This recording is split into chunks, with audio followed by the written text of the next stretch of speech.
So because I've been held up for the last 2 days with unexpected visitors and odds and sods, I've got some backup with Brooke in the back there somewhere. She's been machine polishing this Ford Focus for me. So she's been going around doing that, although I have got dust over the front of it, so she's going to have to give that a quick polish off again in a second, because I've been prepping wheels down here for the Sportage. So some of you may see my videos on this before. This is what I call a budget diamond cut. So the Kias are terrible for doing, as many manufacturers are, doing lacquer coated diamond cut wheels that then peel as they get older and look really nasty. These aren't the worst I've seen. Some of the wheels I've already done were worse on the car, but the customer said, look, I can give you a discount, you can go and get them done professionally, or you can have the Chops diamond cutting, which I've had to put it back on a moment because I'm putting one wheel at a time, which is where basically I take a fibre stripping wheel, hold it flat against the surface of the spokes and run it back and forth until I've taken all the lacquer off, leaving shiny metal finish, but not even like diamond cutted. It's more of a, you can see the sort of finish here, rougher finish. It will actually take the lacquer better as well. So you can see, and this I'll do for free on the car for people. And we just then need to key up. I leave all the black in place. You could obviously just spray the whole wheel black, but most people don't want that. So now what we've got to do is key up all these colour areas, clean the wheel, scuffle these so they'll take the lacquer as well, and then give them a couple of coats of lacquer on. And that's a nice, quick and easy way to refurb your, it'll work on any manufacturer's lacquer peeling wheels. Ideally you want ones that have a flat surface. If they've got colour in them, you want that to be recessed like this is, because if you keep it flat you don't actually dig into that at all, and all you use is these little fibre discs here on a grinder. Wear a mask, wear some goggles. So I'll rattle through all of those. I have tried sanding them down to a finer finish, but the wheels end up looking grey. They don't look as shiny, they end up looking grey, and the finish isn't as nice as this itself. So, and all I do is try and go in one direction, up and down as much as possible. There's certain areas where you can't avoid it here, but just try and go up and down in one. I'll go around the edge first, because those tight edge areas, and I do the middle first, so that when I do come to the spokes I can go as far up and down in one direction as I can to give it as nice and even as finish as I can. So 2 more to go on those. Like I said, we'll clean them up, scuff them, and then spray them with 2K, a 2K lacquer. So I got the Sportage inside, was all going swimmingly on the wheels. You can see the front wheel looks really nice there. See that? Other side looks really nice. And they're the two that Brooke prepped. So they've gone lovely. The two I prepped, I decided to use a different cloth and silicone cleaner, where she was using glass cleaner to clean hers. And the cloth must have had something on it, because the wheels have reacted. You can't really see it. It's there, sort of fish-eyeing. And you can see it there. You can see it there as well, compared to this one. Over here, which is nice and smooth. Really annoying, because I was in enough of a hurry anyway to get everything done with the sort of wriggle on we had today. Got loads of interruptions. A chap came to see that, who'd spoken to me about getting finance on it. Yeah, so he turned up out of the blue to test drive. Sorry, I got a call interrupted there. So he turned up to test drive the Crosslander, but I thought he wasn't coming till his finance was approved. Turns out he hasn't even spoke to the finance company yet. But I had to get everything out of the way. I had 2 cars in front of it, loads of stuff I was cleaning, get all that out of the way for him to test drive it. He loves the car, so if the finance comes through, I think that may be okay. But yeah, I just had interruptions all day long. People coming to say hi, which is nice, but unfortunately, as I do genuinely do all the work here, every hour taken by somebody saying hi is another delay. So yeah, it was just one of those days. So yeah, really annoying, because we were steaming along. Like I said, 2 wheels Brooke did came out lovely, and those 2 wheels have come back. So they've got to come back off. I'm going to wait overnight now for them to harden, and then I'll have to strip them off with a stripping disc and do them all over again. And everything now needs to clean because it's covered in dust again. Brooke's done a lovely job on the Focus. I was hoping to photograph that today and get that up for sale. Now, news on the Focus from one of my previous videos, so I'm not sure whether we're 1 or 2 videos apart from it now, but the Focus, the red Focus that our subscriber Rennie had, remember I went down, I did all the checks on it to reassure him about the car. He came up and he had a test drive of a couple other cars he was considering swapping it out for, which is rather the wrong way around, which is the Mazda 2 and the Hyundai i20. Now, as I said, having driven both those after driving a Focus, he went, you're right, they just don't have the kind of same feel about them, the same quality feel, and he spends a lot of time on dual carriageway, so I understand where he's coming from. So he's decided to stick with the Focus. We're getting the wet belt done for him, and a few other, that wheel speed sensor done. And yeah, so Moore's going to get onto that next. Luckily he's still got his old Focus, sorry about the Andoms, he's got his old Focus to drive in between while it's done. I said, look, just take, straight after you finish my C-Max, my gold C-Max, take Rennie's in and get the wet belt done on his. Cam belts is something I'm getting a bit tough on. I've had some interest on this Golf here, which didn't come to me with a history, so I don't know if the cam belt's been done or not on it. Now I think these 1.6 Golfs on a 2016 were extended out to 150,000 miles or 10 years. So theoretically this isn't due a belt yet, I don't think, correct me if I'm wrong, but I'm pretty sure it's 10 years on these. But the customers that are interested have been asking to have the belt done. But the thing is, the margins on the cars is that tight now. You really can't be eating sort of £600 services on cars as part of the negotiations. It doesn't work that way. So what I've gone back to him and said is, luckily the Moores guys only want to charge me 360 plus VAT for a cam belt on it, but then I do oil and filters, which is about another 150 quid on top, 120 quid on top for oil and filters.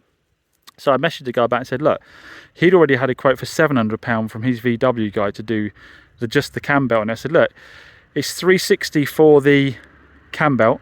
I said I was going to do oil and filters anyway, I do that as standard, so, and I'd normally allow a couple hundred quid discount, so if you give me £160, I will do a cam belt, water pump, coolant, oil and filters service for £160, which I think, comment down below, but I think that's a really reasonable offer, because there's a lot of dealers just wouldn't entertain getting a cam belt done for you. They keep quiet about it or something like that. This guy wants it done early. I think he's looking at having it done early. I mean, I'm more confident having it done because without the history of the car, because I haven't got access to the Volkswagen system, it's probably safer than sorry to do the biggest service you can. But like I say, you can't also then offer these cars at, you know, below Auto Trader prices or great price on Auto Trader and then eat 700 quid in servicing it. It just doesn't work that way at all. The cake can only be split so many ways. So I think, you know, I'm doing this a number of times now. If people want cam belts doing, it's a serviceable item on your car.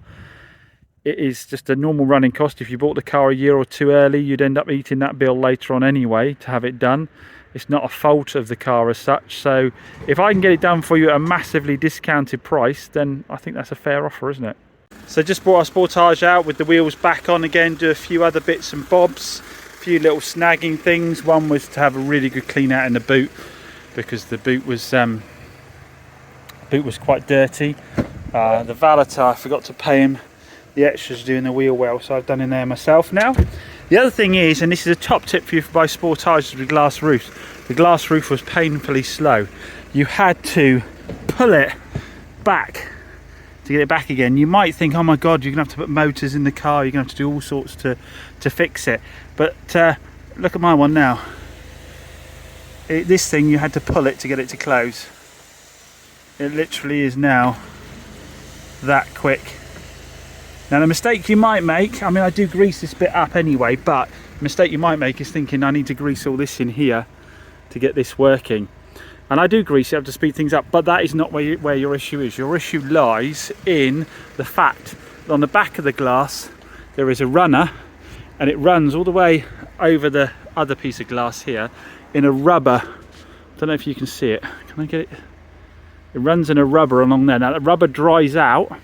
It has a lubricant in it from new, but it dries out, and that is what is dragging your screen. You might find your screen's even bouncing back, like you think someone's got a hand trapped in it, and that's all because this rear arm here is getting snagged in that rubber. So just lubricate the hell out of that rubber and you'll be good to go again. I do need to give it another little clean now. I've got a bit of grease kicking around, so another little clean, and then I'll send my subscriber a picture and let them know that it's ready to go.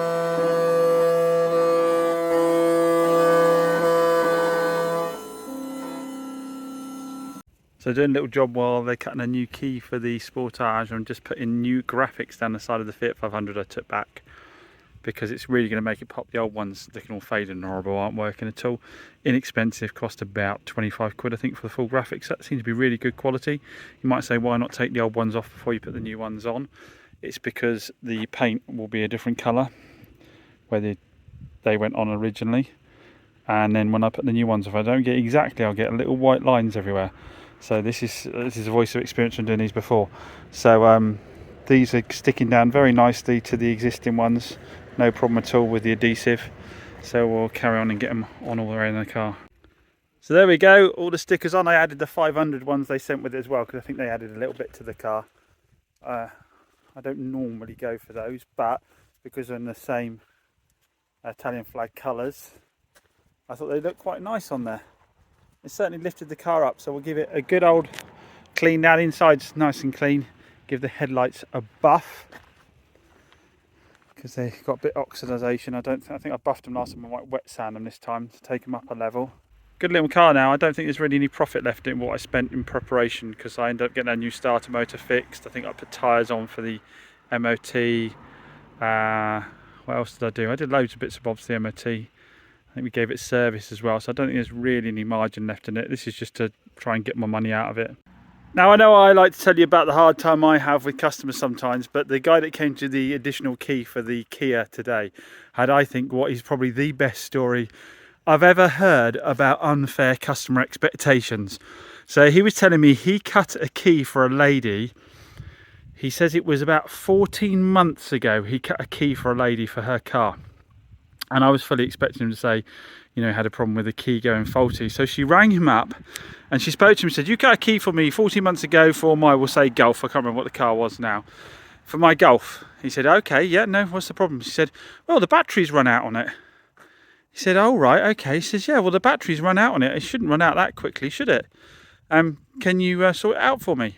And he said, no, sorry, I don't warranty the batteries for more than 12 months in the keys. The battery's a consumable item in the car. So, well, that's not very good, is it? He said, what can I do about it? He said, well, you can go and buy a battery and have it fitted. I don't know how to have the battery fitted. He said, well, you have to do what everyone does, which is go onto YouTube, and you can, because the reason he didn't offer for the pop into him is because she's further away from him. I think he said she was all the way down in Tiverton or Taunton, so it wasn't worth her driving up to him to get a battery fitted, was it? So he said, we have to do what everybody else does, go on YouTube, and there'll be a simple how-to to fit the battery. He said, well, I shouldn't have to do that, should I? And he said, well, I don't know what I can do to help you. So, yeah, I thought I'd share that with you, because that is absolutely classic. The idea that the guy that cut the key for you should be responsible for the battery for over 12 months. It just shows you once again how customer expectations are just going through the roof in every industry. A quick word about my videos for those of you that regularly follow me. They are going to finish quite abruptly and not necessarily have big intros or big outros anymore. I've come to this realisation I just don't have time to be fancy on YouTube, and we're going to be back to old school chops. It's those people that followed me from the very beginning where videos would end abruptly, because I was just literally giving you almost daily updates on what's happened. Didn't have time to video fancy outros because I didn't know what car I'd be talking about in what video. I've tried the whole keep stuff together a bit, sort of high peak autos, and put it all out in one video on one specific car, but I just don't have time for the editing on that. I think it's going to move to more like a little, almost like a little blog, more frequent videos, but they should make a bit more sense because they'll have cars in that were from the previous video, and you'll be able to follow their journey a bit easier that way, I think, as I pick them out and do them. And I think most of you just enjoy the day-to-day business of trading. I think trying to be too clever, there's plenty of channels that do that already, and they have people follow them around and video them, and they have editors, and they save up content, and they put things into particular videos. I think being me, it's a bit like my business, isn't it? Those of you who know the score with the business, it's really only me here. I get a little bit of help in every now and then. I do a lot of the stuff myself. I outsource some other stuff, and I think probably my channel needs to be the same style as that, to be fair. I think, like with everything in life, you've got to be yourself, and I'm no high peak autos. I'm not really in shifting metal either, really, to be honest. He's gone well above me in the way he does his sort of YouTube content. I think I've got to stick to what I do, and because I work on the cars myself, all I really have time to do is grab the phone, record bits and bobs for you as they happen. I don't have time to set up tripods. I'm running around picking up cars, dropping off cars, doing bits of paint on cars, doing bits of valeting on cars, listing them myself, videoing them myself, doing the sales with them. So I think it probably makes more sense, you know, rather than what I've been trying to do, where you get these huge gaps in all my videos because I'm trying to save content up and do everything on one car in one go. I think it makes sense to just give you live day-to-day trading. So interested in your comments on that. I mean, I guess if you tell me all you want the cars from start to finish, then I'll probably ignore you, to be fair, won't I? Probably no point asking that question because I just don't simply have time to do it. But it is what it is, isn't it, really? I think trying to be too clever has really sort of held the channel back the last few months. So I think we need to get back to basic chops, don't we?